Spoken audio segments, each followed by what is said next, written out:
Engineering అండి. First నేను civil engineering చదివినందుకు గర్వపడుతున్నాను.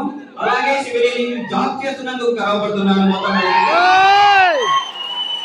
ఇప్పుడు చూస్తున్నట్టయితే సివిల్ ఇంజనీరింగ్ చదివేసి కూడా జాబ్ చేయడం లేదు, ఐటీకి వెళ్ళిపోతున్నారు. మీ యొక్క కెరియర్ ని సివిల్ లో చేరాలి అంటే స్కిల్స్, సాఫ్ట్వేర్స్ మీ యొక్క నిలబడాలి, అక్కడ సివిల్ లో ఉండాలి అనే ఒక థాట్ రావాలి అంతే. సాఫ్ట్వేర్ అనేది ఇనిషియల్ గా ఉంటుంది, అది పెద్ద అది కాదు. కాకపోతే మీరు ఒక సివిల్ చేయాలంటే స్లో అండ్ స్టడీగా ఉంటుంది. శాలరీ రాదు ఫస్ట్ లో, మీకు శాలరీ రాలేదని చెప్పేసి 10,000-20,000 కి వెళ్ళిపోతుంటే దానిలో లాక్స్ వస్తాయి. మీరు ఫస్ట్ స్టీల్ కి కాంగ్రెస్ రూపాయలు శాలరీ ఇస్తే నువ్వు ఎక్కడ రోడ్డు కడతావు? రోడ్డు కట్టలేవు, ఏమీ చేయలేవు. ఫస్ట్ నువ్వు సైట్కి వెళ్ళాలి, సాండ్ అంటే ఏంటి, సాయిల్ అంటే ఏంటి తెలియదు. ఫస్ట్ బేసిక్స్ తెలుసుకోవాలి, బేసిక్స్ తెలుసుకున్న తర్వాతే సివిల్ ఇంజనీర్ అవుతావు. నువ్వు ఫస్ట్ బేస్మెంట్ తెలియదు, ఫౌండేషన్ అంటే తెలియదు, సివిల్ ఇంజనీర్ కావు.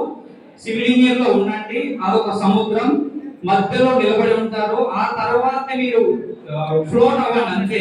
ఆ అలలకు మీరే కొట్టుకుంటూ ముందుకు వచ్చేస్తారు, దానిలోంచి స్కిప్ అవ్వద్దండి. అలాగే నేను ఎంటెక్ కూడా చేశాను. నేను మాస్టర్స్ చండీగఢ్ యూనివర్సిటీ నుంచి చేశాను. నేను ఒక పేపర్ పబ్లిషన్ కూడా స్కోపస్ ఇండెక్స్ లో పేపర్ పబ్లిష్ చేశాను. అలాగే ఫస్ట్ 1 ఇయర్ నేను నార్త్ ఈస్టర్న్ రైల్వేలో సైట్ ఇంజనీర్ గా పనిచేశాను. మళ్ళీ 2 ఇయర్స్ ఢిల్లీ అమృత్సర్ ఎక్స్ప్రెస్ వేలో ఇంజనీర్ గా పనిచేశాను. ఇప్పుడు నేషనల్ హైవే అథారిటీ ఆఫ్ ఇండియాలో సైట్ ఇంజనీర్ గా వర్క్ చేస్తున్నాను. నా యొక్క పట్టుదల ఎంత ఉందో అలాగే నా జూనియర్స్ ని స్టార్ట్ చేస్తాను, ఖచ్చితంగా చేస్తూ ఉంటాను. Thank you sir.